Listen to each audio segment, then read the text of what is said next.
All right, so let me go back up where we were when the video stopped recording. So VFT is in meters per minute.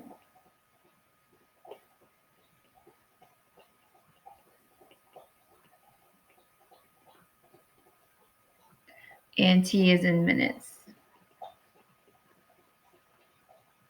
And the question is, at what times in the interval from 0 to 18 does the squirrel change direction?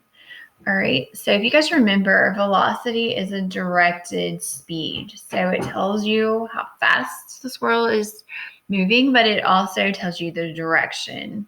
So a positive velocity in this case is when the squirrel's moving away from building A. So the squirrel moves away and then comes back and moves back toward building A and then starts moving away from building A. And so a squirrel is going to change direction whenever the velocity changes sign. So we're moving away and then we're moving toward and then we're moving away. And so the velocity changes sign 2 times at 9 minutes and at 15 minutes.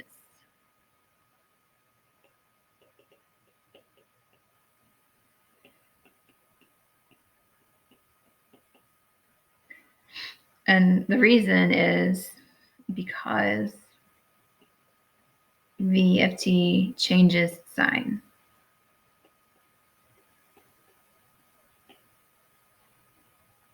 All right, and then for B, the question is, at what time is the squirrel farthest from building A? And how far is the squirrel at that time? All right, so we are going to use the velocity function to accumulate distance or accumulate position.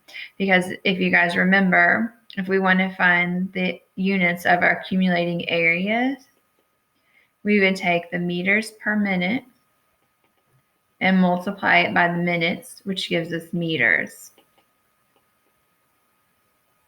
And a meters function is a distance function or a position function. All right, so we want to know when the position of this squirrel is the largest, the farthest away. All right, so we're going to use something that we did first semester, which was finding the absolute maximum. All right, and so if we're going to do the absolute maximum, we need the candidates.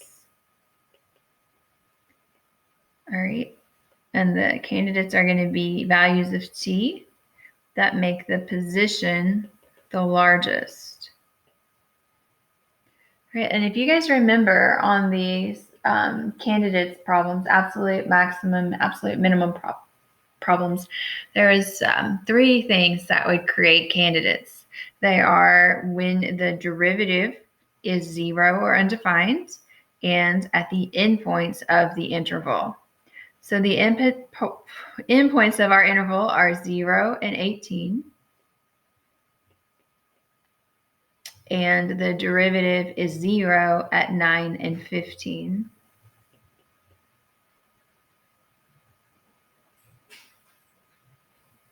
All right, and then the position is not going to be what we get from the velocity graph. The position is going to be adding up those areas. So what we would need to do is either use the area of a trapezoid formula, which you may know. It'll save you some time if you do. You can look it up if you want to. Or we can divide these up into triangles and rectangles that we already know those areas. And we'll just start finding areas. So triangles, 1/2 base times height. Rectangle obviously is base times height.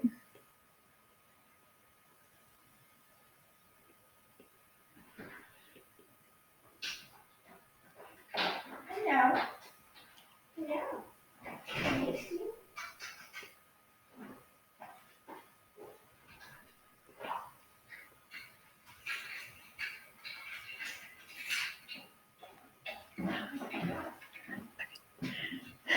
All right, so then I'm going to go through, and at each of these times, we're going to figure out the position of the squirrel.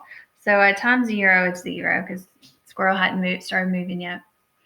And then at time 9, because all of those areas are above the x-axis, we're just going to add them together. So 20 plus 100 plus 20.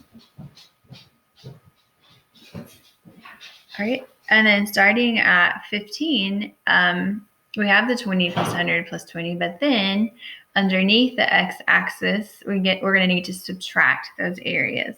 So what I would do is take that 140 I already got from adding the ones above and then subtract the areas below. So that's going to be 540 and 5 is going to be minus 50. All right.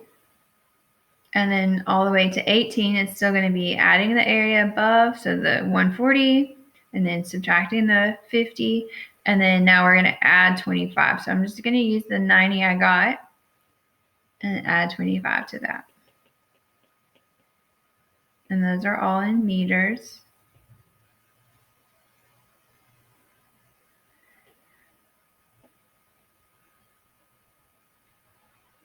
Okay, so we can see who won, which candidate won maximum, and how much that maximum was. So the time that the squirrel is farthest is going to be the 9 minutes, and the distance it is going to be the 140 meters.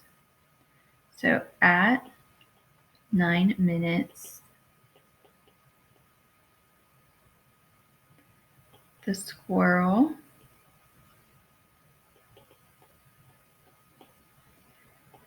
is farthest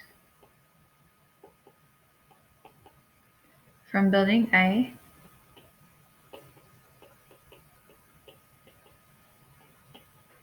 and it is 140 meters away.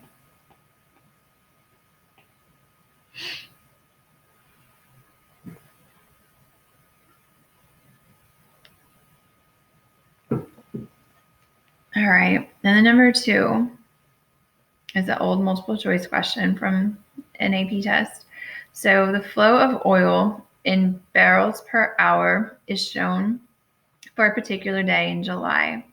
What is the best approximation of the total number of barrels of oil that passed through the pipeline that day?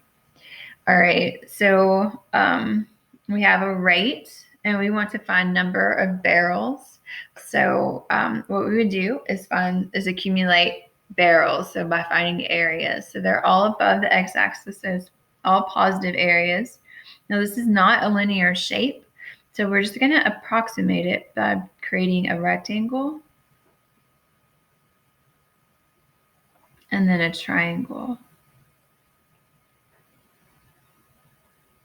Now, it's obviously not perfect, but those are 2 areas that we can find by doing base times height, so 100 times 24, 2400, and then 1/2, 12 times 100, that's going to be 600.